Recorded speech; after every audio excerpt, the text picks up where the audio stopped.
Hurricanes. We've come a long way in prediction. We watch them develop as tropical storms off the coast of Africa. We study the swirling cloud pattern as it crosses the Atlantic and approaches the Caribbean. Often we can accurately pinpoint when a hurricane will strike land.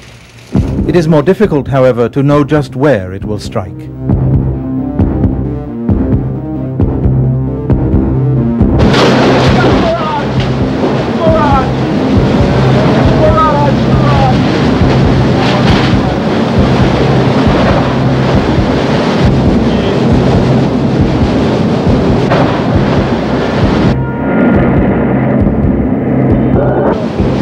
Wherever this may be, the chances are great that several islands will be affected.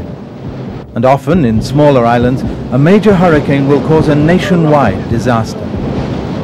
How can smaller countries face the fury of hurricanes and other major disasters?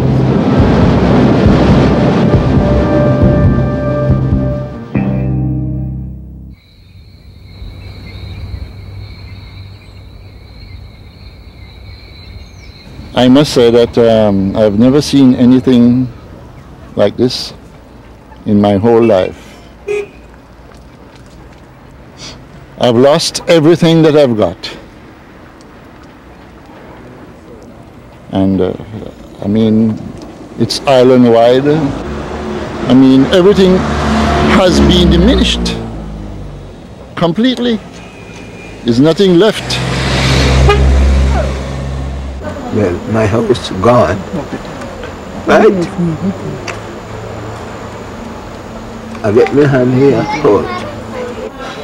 I have no food, I have no clothing, and I have no shelter. The hurricane take everything, so I don't have nothing to. They really take everything. I'm a farmer. I lost my property, all that I own. So I'm in deep distress now. Hurricane Hugo left behind a trail of destruction as it cut across the Caribbean. Guadeloupe, Montserrat, Antigua and Barbuda, St. Kitts and Nevis, the Virgin Islands and Puerto Rico, and into the US coast.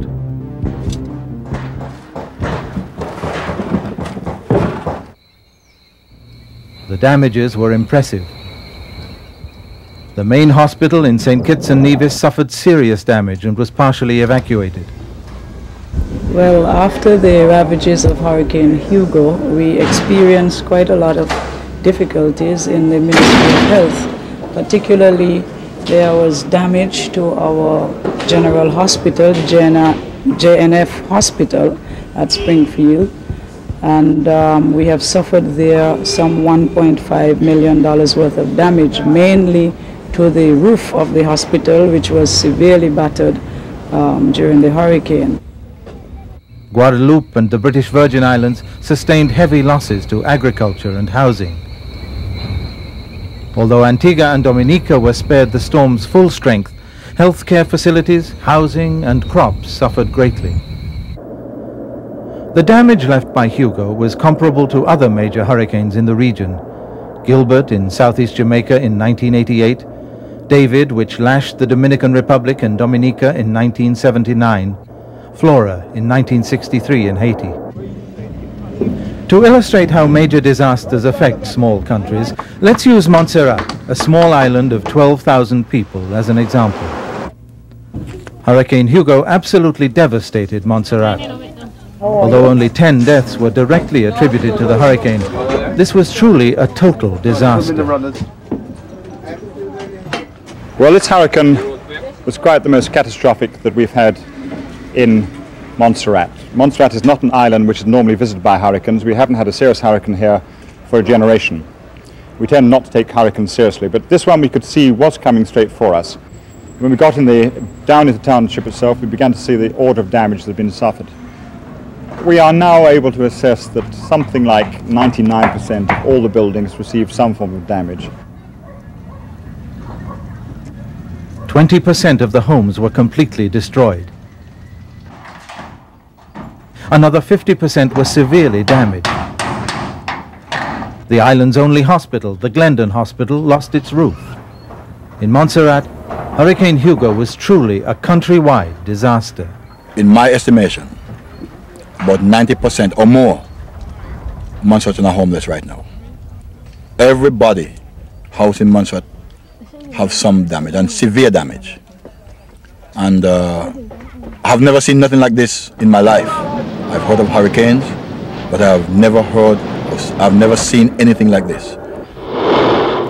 Compare this then to another major disaster, the devastating 1985 earthquake that struck Mexico, a large country with 65 million people. More than 10,000 people lost their lives that day. This was indeed a tragedy, but it did not affect the entire nation. The country was still able to mobilize a large pool of resources from unaffected areas.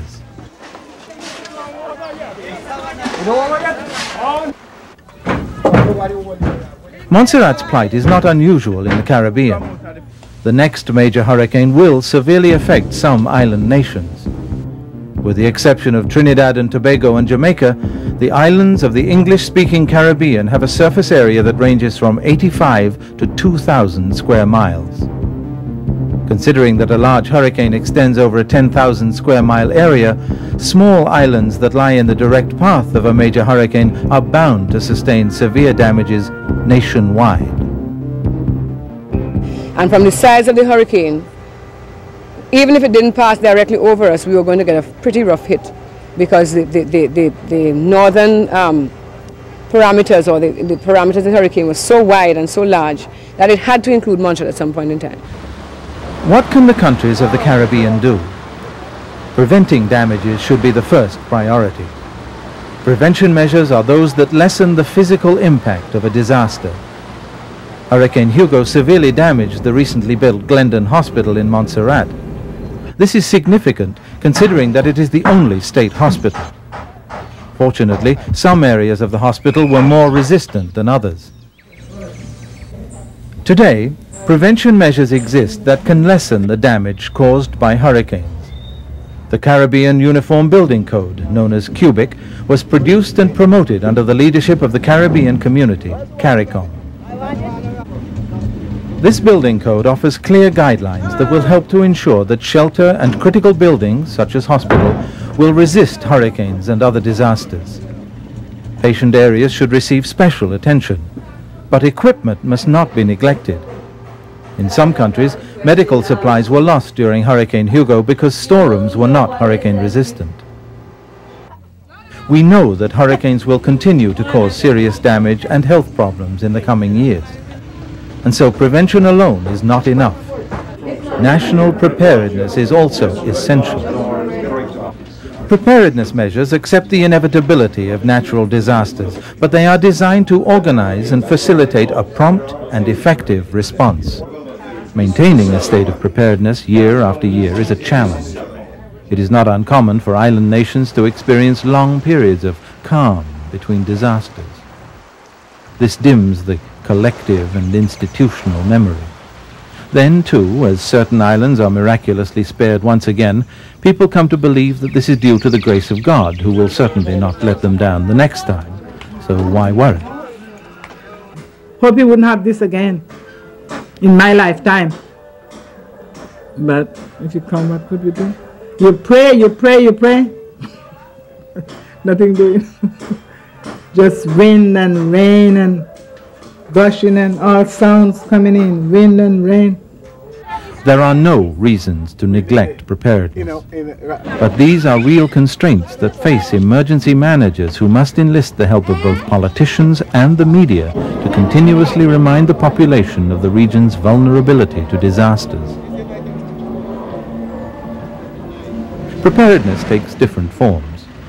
Disaster plans must be exercised periodically, and the population must be continuously motivated, especially in those countries that are least threatened. Preparedness is too serious a business to leave to disaster experts. That is the responsibility of the planning organization and every citizen. The availability of information to the public is a key requirement. It will enhance the capability of organizations and individuals to cope with emergencies, getting help when needed. Communities, volunteer groups, women's associations, all key national resources must be involved. Regardless of how individually well prepared a small country may be, it may not be able to mobilize sufficient local resources to mount a comprehensive response. National self-reliance in the immediate aftermath of a disaster may be an elusive goal when the entire territory is devastated. For example, Montserrat did not need medical teams for emergency, life-saving medical care, but local health personnel did suffer substantial damages to their personal property, and after a few days became totally exhausted by the problems they faced. So when I was on duty, even though the hospital roof was flying off and I was concerned about the patients, I was wondering what was happening at home, you know. It's really awful. What has been distressing is not being able to, the family are not only tired, but their house have been blown away too, lost, and they've not been able to get away. So when the help comes, I just send them home and let them sort themselves out. Replacement personnel was needed for routine clinical duties. In large countries, this is available locally, but in a devastated nation such as Montserrat, replacement personnel had to come from neighboring countries. Inter-Caribbean solidarity is a must, an absolute necessity. It is also becoming a reality in the aftermath of Hurricanes Gilbert and Hugo. Caribbean agencies such as the Organization of Eastern Caribbean States and CARICOM, regional organizations like PAHO and the Pan-Caribbean Disaster Preparedness and Prevention Project, and local defense forces from various countries assumed a greater management role, mobilizing Caribbean staff and resources to respond to the challenge. We've got Bermudans coming, we've already got the Bajans on the ground, the Jamaicans are coming, the Dominicans, St. Lucians and so on. And they know what a hurricane does, they know what we need, they're getting what we want here fast. Disciplined bodies of men with artisanal skills, the barges, the equipment and so forth. Fortunately, hurricane relief these days is a skill which agencies and governments have at their elbow, as it were, and this is making life far more manageable for us. I think that the importance of that cannot be overemphasized. Jamaica Defense Force personnel in to assess the damage. Barbados has sent some persons. Dominica has sent some assistance. And the other Caribbean countries are responding. Antigua has sent their Coast Guard down ferrying supplies. So there's been an excellent response from the Caribbean community. There's a tremendous outpouring of community spirit and cooperation and people willing to work together and get out there and get the job done. As a matter of fact, it's a little disturbing in a way. People coming into St. Kitts and Nevis today and looking around would not realize the tremendous amount of work that has been done since Sunday, and might tend to minimize the extent of the damage that has been done to our federation. In the aftermath of Hugo, Caribbean agencies played a leading role in coordinating the multiple donor sources and the participation of so many regional relief teams. Although the coordination during Hurricanes Gilbert and Hugo was ad hoc, it laid the groundwork for the initial phase of a well-planned coordination mechanism for the entire region. The issues surrounding international assistance were particularly complex after Hurricane Hugo. Most large shipments of donations from governments, agencies, institutions or NGOs had to pass through Antigua before being forwarded to other affected islands. Yet Antigua had its own post-hurricane problems.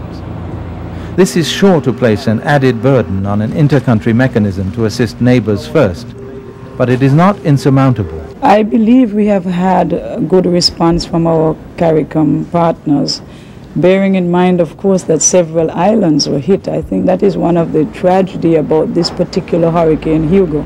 It did touch quite a number of islands, including Antigua, Dominica, St. Lucia, Nevis, Guadeloupe, and Puerto Rico, the U.S. Virgin Islands. I mean, quite a number of islands were hit, and I believe in a situation like this, it would be difficult for one island to stretch its resources to help everyone. So I think that is one of the tragedies of Hurricane Hugo, the fact that it hit so many of the smaller islands. This particular hurricane also reinforced the image of Caribbean inter-island assistance. Aid arrived from all over the Caribbean. Even when they themselves were affected, neighboring countries provided useful aid.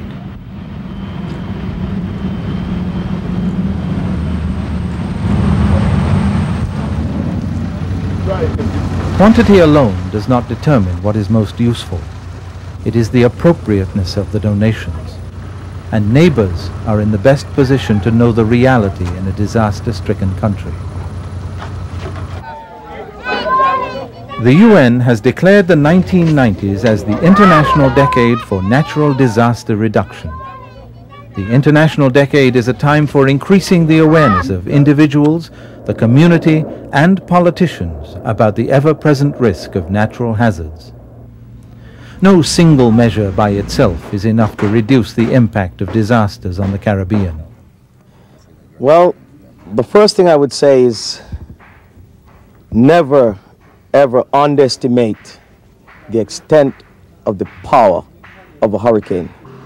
A balanced combination of prevention measures, national preparedness, particularly in the health sector, and an inter-Caribbean response mechanism to integrate and coordinate the international response will give the best chance. An inter-Caribbean response mechanism would be a model for other regions to follow. The decision to implement this clearly belongs to the countries.